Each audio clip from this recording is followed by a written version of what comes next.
Decir que los años 70 fueron la década de las grandes invenciones no sería del todo cierto.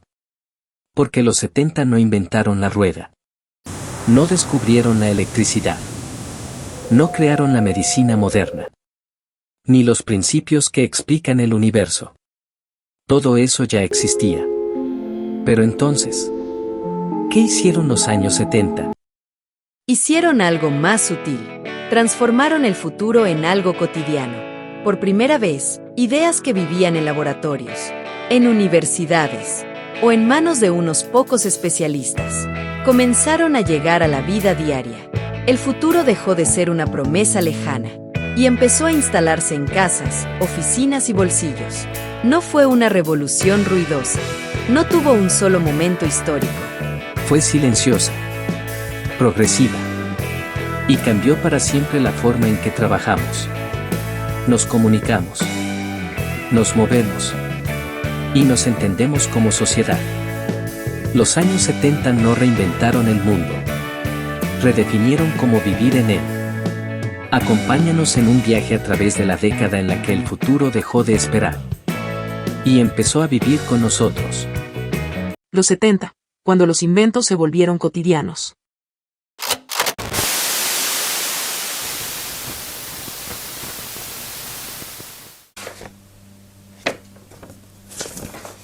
Algunas escenas de este programa han sido recreadas. La década de los 70 no fue una era cómoda. Fue inestable, ruidosa, desconfiada. Gobiernos caían, guerras terminaban sin vencedores. El petróleo se convertía en un arma y la fe en el poder empezaba a resquebrajarse. Pero mientras el mundo parecía perder sus certezas, algo más ocurría en silencio. La tecnología, la cultura y la vida cotidiana comenzaron a entrelazarse como nunca antes. La innovación dejó de ser una promesa del futuro para convertirse en parte de lo diario. La geopolítica entró en la sala de estar. La música se volvió íntima, viajando en auriculares. La informática encontró su lugar sobre el escritorio.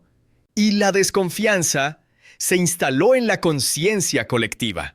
Los años 70 fueron ese punto de inflexión. El momento exacto en que el mundo moderno empezó, por fin, a parecerse al que habitamos hoy. Los años 70 fueron una explosión cultural total. Música, cine, televisión, moda y contracultura no solo convivieron, se mezclaron, se amplificaron y redefinieron para siempre lo que el mundo entendía como cultura popular. La música dejó de ser solo sonido y se convirtió en espectáculo. Bandas como Led Zeppelin, Pink Floyd, Queen y The Rolling Stones llevaron el rock a estadios repletos, transformando los conciertos en rituales masivos y marcando el inicio de la música como gran industria global. Hacia mediados de la década, otra energía tomó las pistas de baile. En 1977, Saturday Night Fever convirtió la música disco en un fenómeno planetario. El baile, la moda y la vida nocturna pasaron al centro de la identidad urbana, mientras las luces, el brillo y el ritmo ofrecían una vía de escape a un mundo cada vez más incierto. Ese mismo año, el cine cambió para siempre. El estreno de Star Wars redefinió el entretenimiento, no solo fue una película, fue un evento cultural. Nacieron el blockbuster moderno, el merchandising a gran escala y una nueva relación entre el público y la ficción.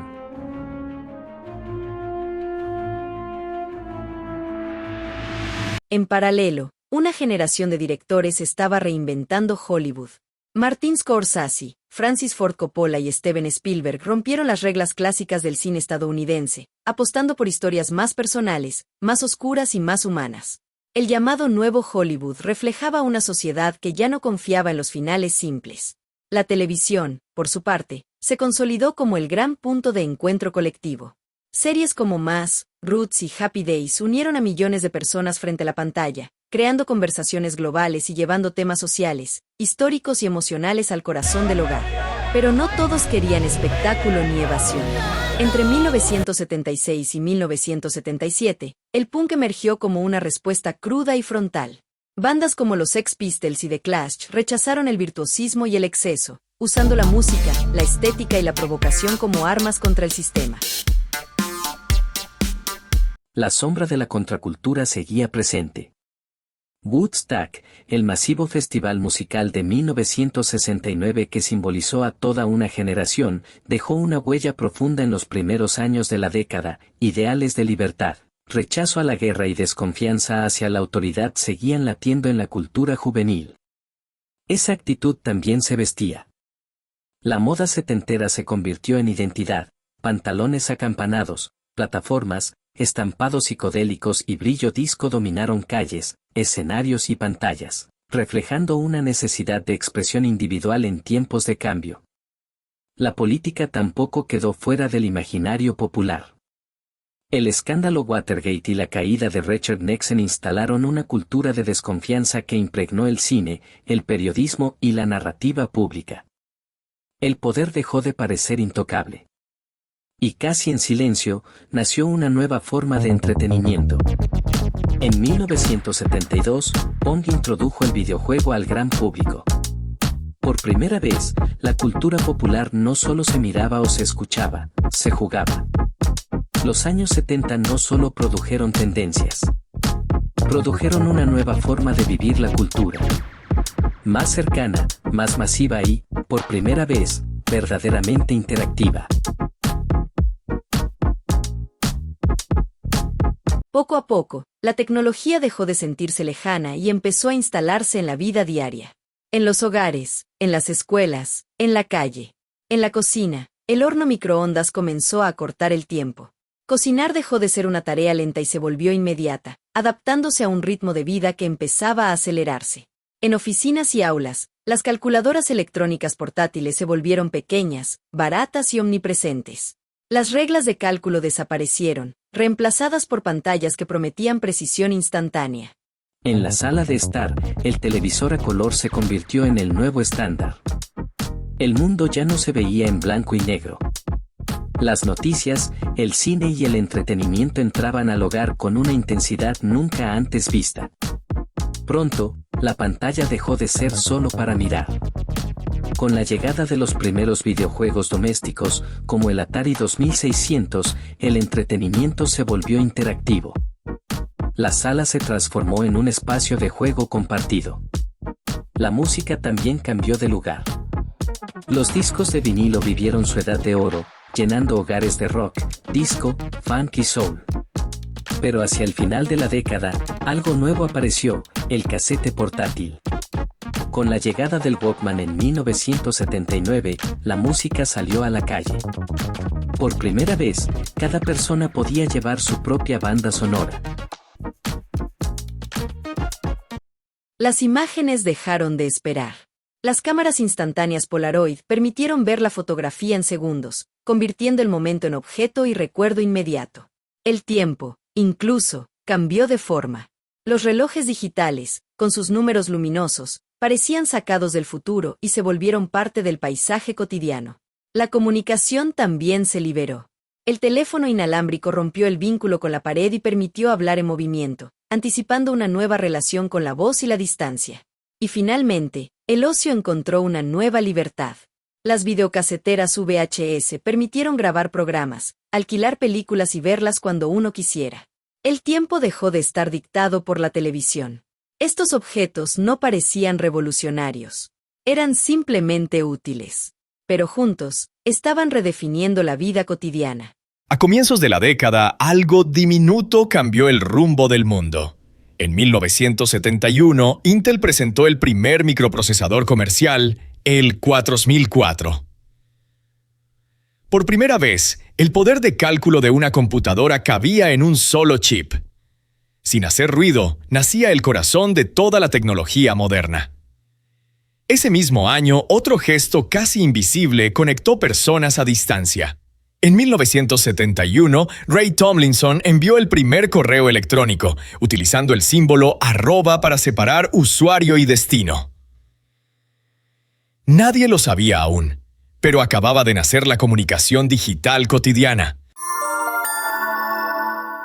Mientras tanto, las computadoras comenzaban a salir de los centros de control. A mediados de la década, modelos como el Altair 8800 y luego el Apple II marcaron el inicio de la computadora personal. La informática dejó de ser exclusiva de gobiernos y corporaciones y empezó a instalarse en escritorios domésticos.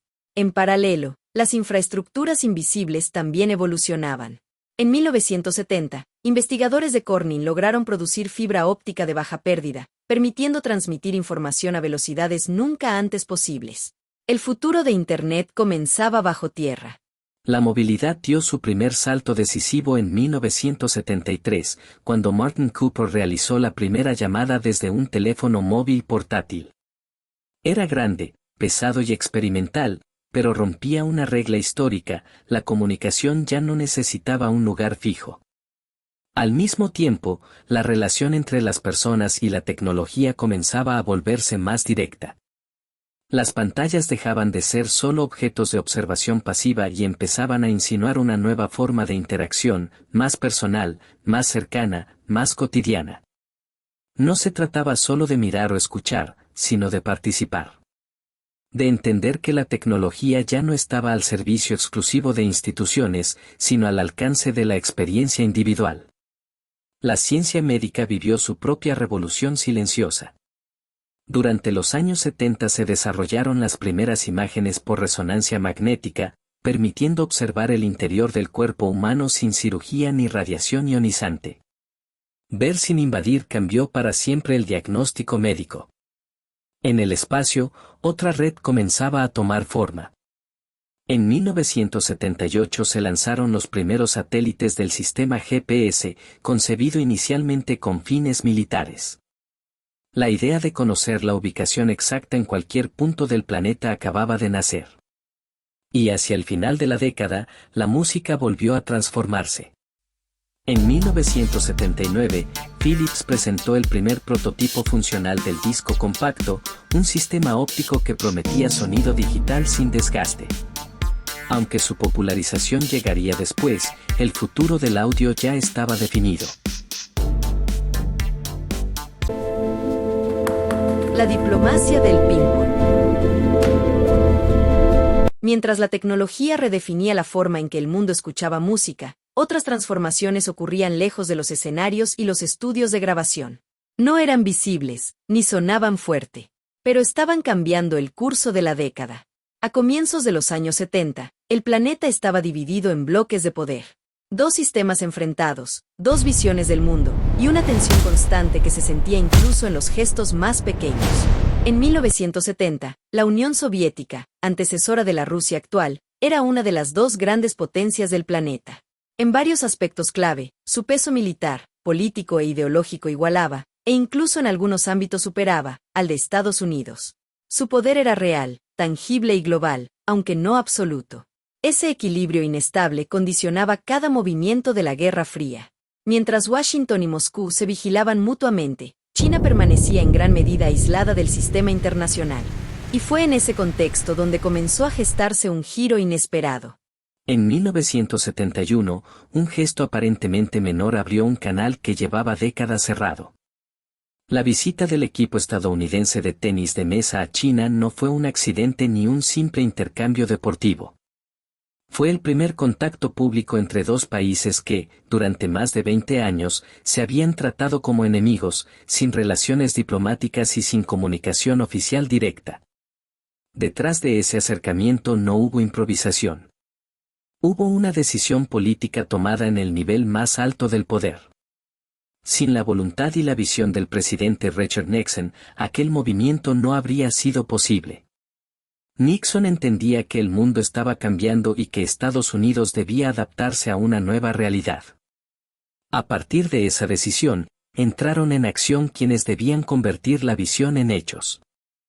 En Estados Unidos, Henry Kissinger fue el principal operador del proceso.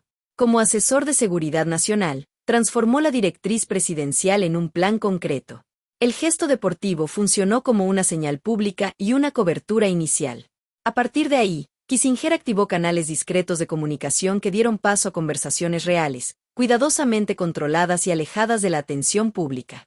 En China, el papel central lo desempeñó Zhou Enlai.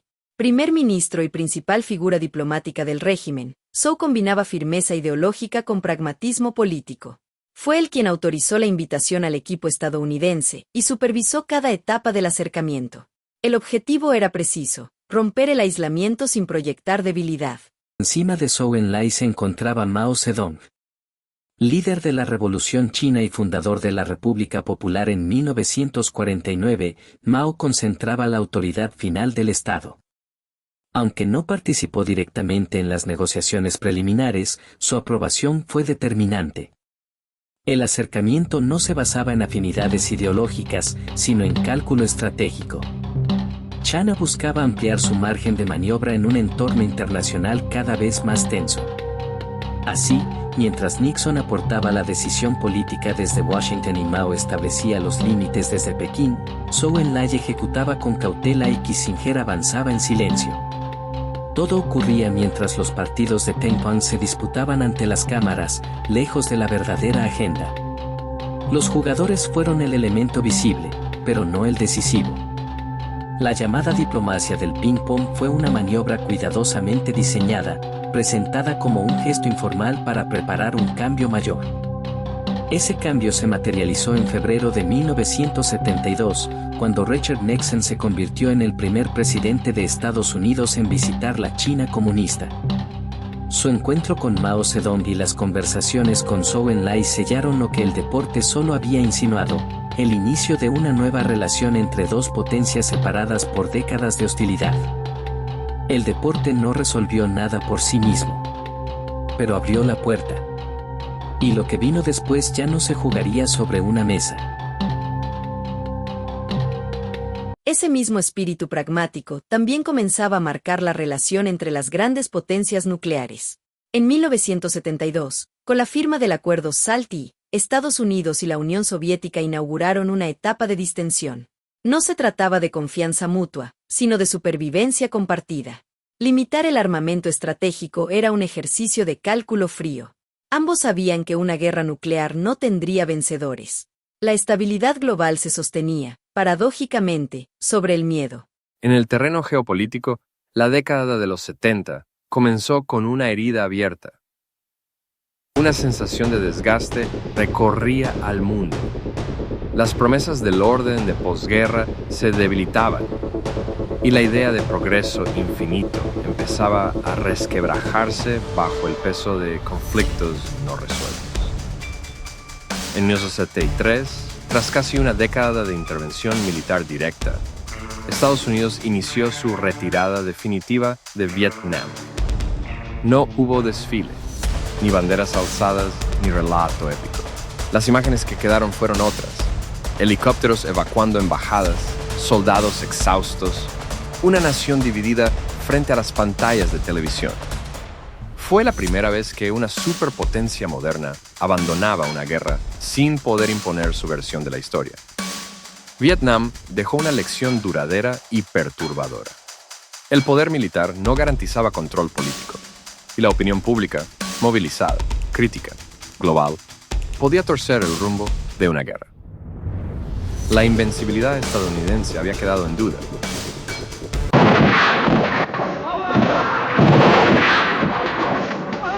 En 1973, el equilibrio del mundo volvió a quebrarse en uno de sus territorios más frágiles y disputados, Medio Oriente.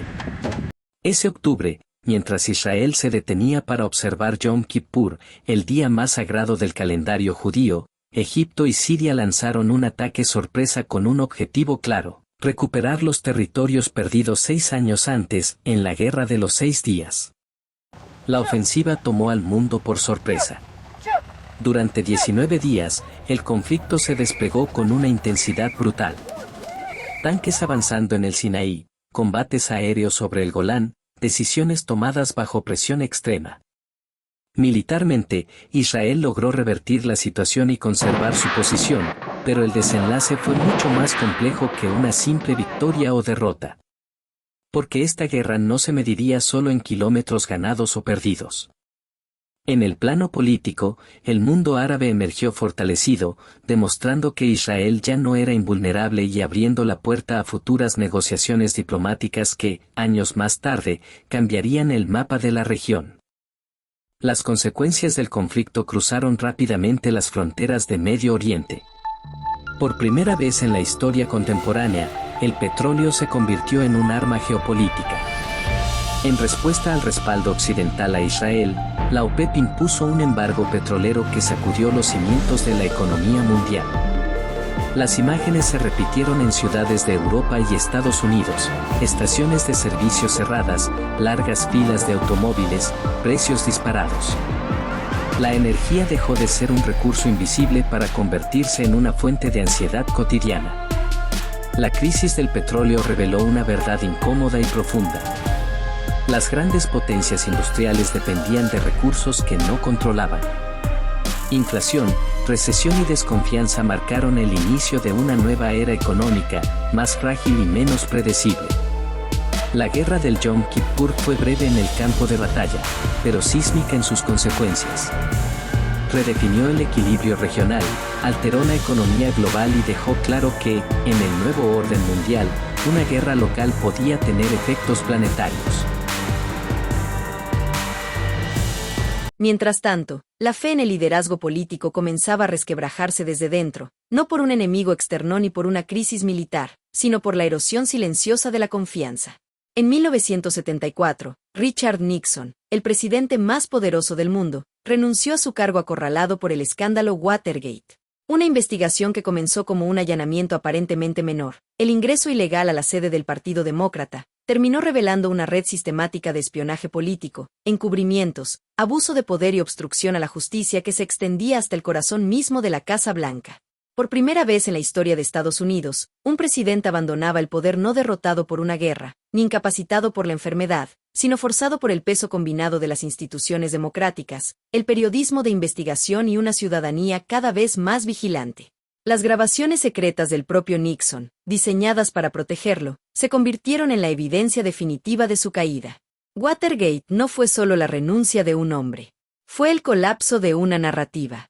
La idea de que el presidente encarnaba una autoridad moral incuestionable se rompió ante los ojos del mundo. El poder dejó de parecer distante y virtuoso, pasó a ser humano, falible y, en ocasiones, peligrosamente corruptible. El escándalo Watergate no fue el resultado de individuos aislados actuando por su cuenta, sino la expresión de una estructura de poder que operaba en la sombra. En la cúspide se encontraba el presidente Richard Nixon quien, aunque no ordenó directamente el allanamiento al complejo Watergate, participó activamente en su encubrimiento, utilizando el aparato del Estado para obstruir la justicia. A su lado operaba su círculo más cercano. H.R. Haldeman, jefe de gabinete de la Casa Blanca, fue uno de los principales arquitectos del encubrimiento. Controlaba el acceso al presidente y coordinó los esfuerzos para frenar la investigación del FBI. El 1 de enero de 1975, el juez federal John Sirica lo condenó a una pena de entre 2 años y medio y 8 años de prisión, además de una multa de $10,000, por conspiración, obstrucción a la justicia y perjurio. Su condena fue histórica. Por primera vez, el jefe de gabinete de un presidente en ejercicio se convertía en uno de los funcionarios de más alto rango encarcelados en la historia de Estados Unidos. John Ehrlichman, asesor principal de Nixon para asuntos internos, también participó en operaciones ilegales previas a Watergate y en el encubrimiento posterior. Fue condenado junto a Haldeman. John Mitchell, fiscal general de Estados Unidos y luego director del Comité para la Reelección del Presidente, aprobó operaciones de espionaje político y terminó condenado por conspiración y obstrucción a la justicia.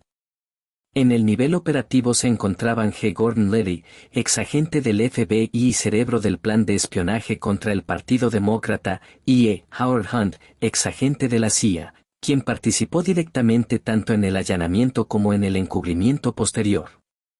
Ambos fueron condenados y cumplieron penas de prisión, aunque Hunt terminaría colaborando parcialmente con la justicia.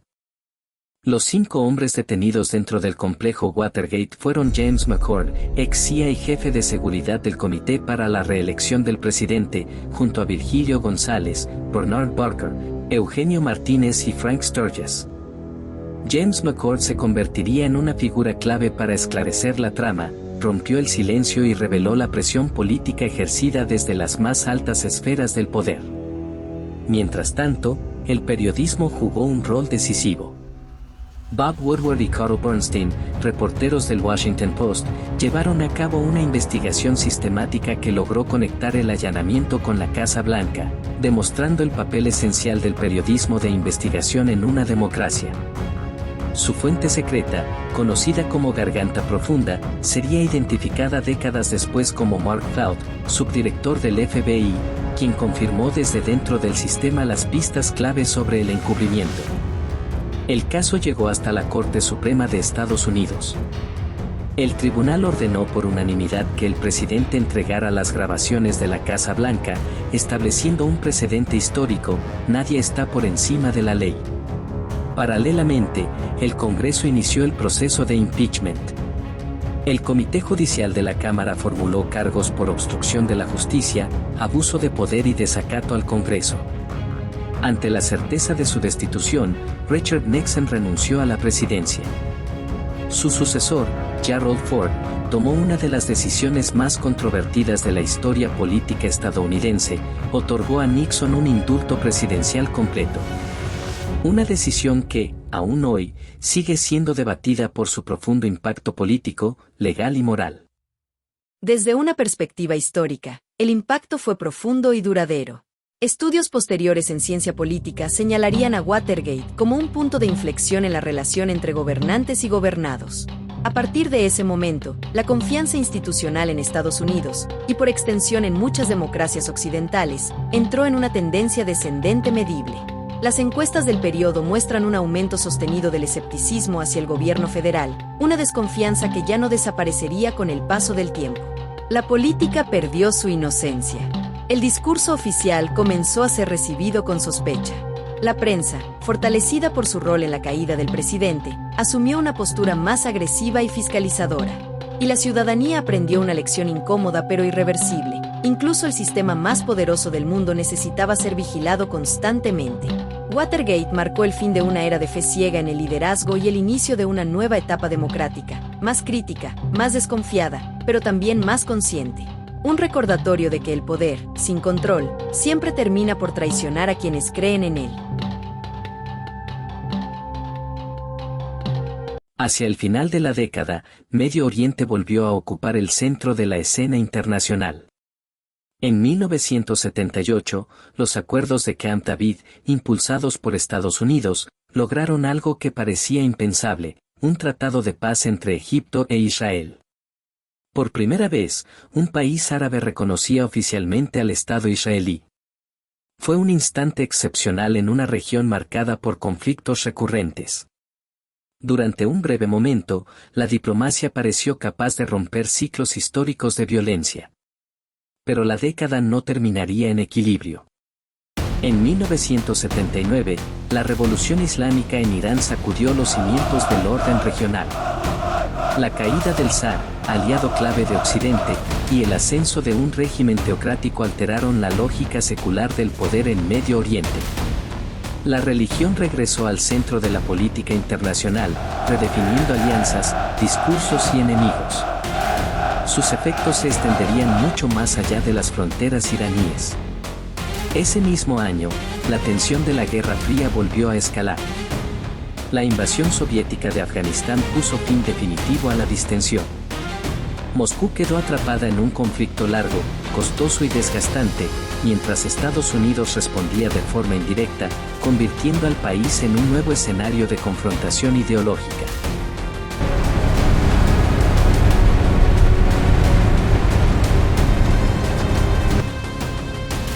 Lejos de las superpotencias, América Latina vivía su propia noche oscura. Durante los años 70, dictaduras militares se consolidaron en Chile, Argentina, Uruguay, Brasil y otros países de la región.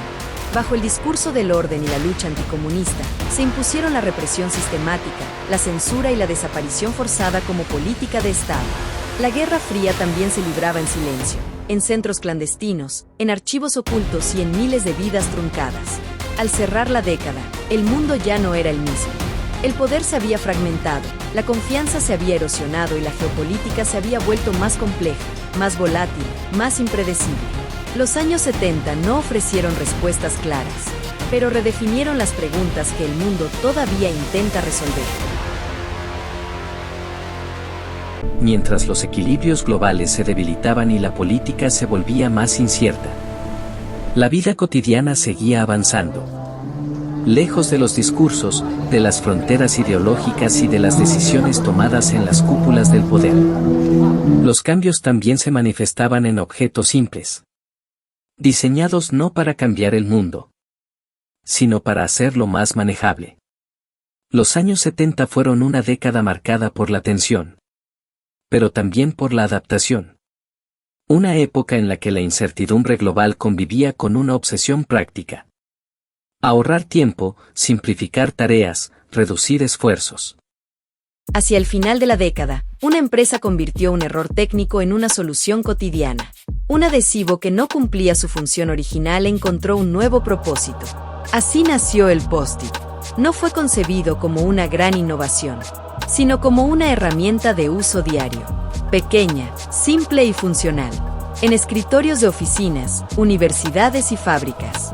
Las ideas comenzaron a pegarse sin imponerse. Mensajes temporales, recordatorios breves, correcciones sin borrar. Junto a él, otros objetos definían el paisaje laboral. La máquina de escribir eléctrica. Más rápida, más ruidosa, más productiva. El archivador metálico. Sólido, meticulosamente organizado, inamovible. Las carpetas Manila. Las agendas de papel. Los sellos de tinta que marcaban decisiones irreversibles. Era una forma de trabajo analógica, pero sistemática, diseñada para una economía que exigía control y repetición.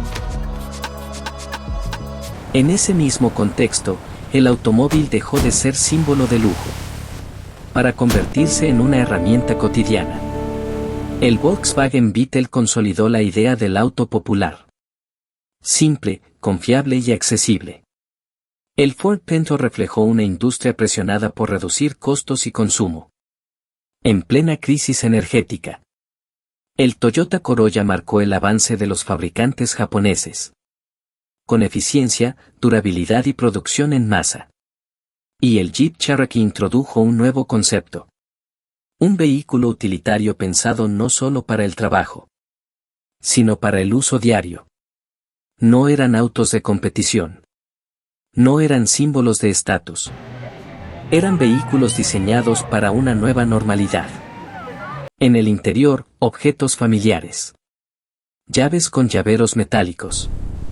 Ceniceros incorporados. Mapas de carreteras plegables en la guantera. En el exterior, estaciones de servicio con bombas analógicas. Marcadores mecánicos. Precios que subían lentamente, pero sin pausa. Moverse seguía siendo posible. Pero ya no era gratuito. La comida también se adaptó a ese ritmo. En las cocinas domésticas, la eficiencia se volvió prioridad. Las cenas congeladas en bandejas de aluminio entraron al horno y cambiaron la relación con el tiempo. Las latas de sopa prometían calor inmediato. Las mezclas para torta eliminaban pasos, errores y esperas. La gelatina en molde aportaba color, forma y previsibilidad. No se trataba de creatividad culinaria. Se trataba de practicidad. Las comidas enlatadas ofrecían duración, disponibilidad y rapidez. Las mezclas instantáneas reducían la preparación a instrucciones simples. Y el fast food dejó de ser una excepción, para integrarse a la rutina diaria. No se trataba de gastronomía. Se trataba de eficiencia. De alimentar a una sociedad que se movía cada vez más rápido. El hogar de los años 70 no era futurista, pero sí funcional. Aspiradoras verticales recorrían alfombras gruesas. Relojes despertadores analógicos marcaban rutinas estrictas. Ventiladores metálicos combatían el calor sin promesas de confort total. En las salas, televisores a color se acompañaban de antenas orejas de conejo, ajustadas a mano, buscando la mejor señal posible. Algunos modelos incorporaban controles conectados por cable. Un paso intermedio entre levantarse del sillón y el control remoto inalámbrico que vendría después. La tecnología no era invisible. Estaba presente. Se escuchaba. Se sentía. La ropa también reflejaba ese espíritu. jeans de mezclilla resistentes, zapatillas deportivas de suela plana, cinturones de cuero ancho, gafas de sol grandes, relojes digitales LED que reemplazaban a los analógicos. No era alta costura, era funcionalidad diaria. Vestir-se no buscaba destacar. Buscaba acompañar una vida en movimiento. En aulas, cuadernos espiral, bolígrafos Bic, reglas transparentes y mochilas simples acompañaban la rutina. En los espacios sociales, ceniceros de vidrio, paquetes de fósforos, vasos bajos de whisky y hieleras plásticas marcaban encuentros cotidianos. Fumar era hábito. Beber, costumbre. Compartir, rutina. En el espacio público, boletos de transporte en papel, parquímetros mecánicos, señalización vial reflectante, maletines rígidos acompañaban a trabajadores, funcionarios y vendedores. La ciudad se movía. No rápido, pero sin pausa. Los años 70 no solo se definieron por sus conflictos, sus crisis o sus tensiones políticas. También se definieron por estos objetos, pequeños y funcionales, repetidos millones de veces. Porque mientras el mundo discutía su rumbo, la vida diaria seguía adelante. Y en esa convivencia entre lo incierto y lo cotidiano, la década encontró su verdadera forma. Las personas no vivían pensando en tratados internacionales, ni en equilibrios nucleares, ni en el futuro del sistema económico global. Vivían levantándose temprano, tomando transporte público, yendo a trabajar, estudiando, compartiendo mesas, cigarrillos, silencios. La historia avanzaba en los titulares, pero también avanzaba en los pasillos, en las aulas, en las calles.